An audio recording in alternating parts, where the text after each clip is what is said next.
Welcome back on this Saturday night. You know, it was nice to see that sunshine for the better part of the afternoon. I know it's kind of gone away a little bit and those warmer temperatures are starting to dip a little bit, but ultimately I think it was a decent day to be outside. You know, Maine Maple weekend, people going to sugar shacks, right? Yeah, you know, I gotta say, it started off a little bit on the mild side, and now as we're dropping our temperatures and the wind's kicking up, it's still not so bad out there. You can't downplay the nice temperatures that we've been given. Downtown Portland Skycam, I've been kind of watching it shaking in the wind. The wind, however, is a big story to how it feels outside. Coming from the south, continues warming us up. We did see the low 50s, not doing too bad right now, into the upper 40s. We are, however, still seeing a few wind gusts up above 20 miles per hour, and that will increase ahead of this cold front that's already starting to push in some showers. You can see there around Stratford County, pushing into York, isolated showers, and then even some mixing areas just north of Freiburg. You can probably see that on your Skycam there, but we are going to continue to watch this cold front starting to break away some of the rain showers.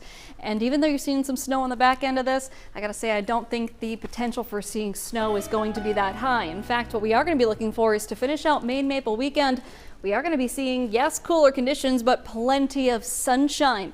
Temperatures into the morning, because that cold front's going to be dropping our temperatures. We see gradual clearing into the 20s to start, rising to the 40s. But in the morning, those winds will start to whip from the northwest. That's a cold, dry breeze, some of us above 30 miles per hour, and then they calm down just to bring back impact weather by the time we go into Monday morning.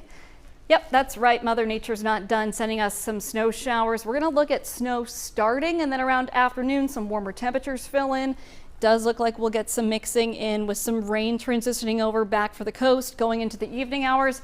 That's when the system is out of here. For the mountains, though, you probably are going to be looking at some more chances of at least some snow lingering. And then we'll be looking at another chance, I'd say, for Wednesday into the 8-day forecast, and again, late into the week. But that's far from now. So how much of snow are we going to expect? I'd say a dusting to 2 inches along the coast, further up towards the international border. Coast mixing with rain, 2 to 4 inches there into that blue swath. So focusing again on what we do have tonight, dry, cool, breezy conditions, some gusts up to 30 miles per hour.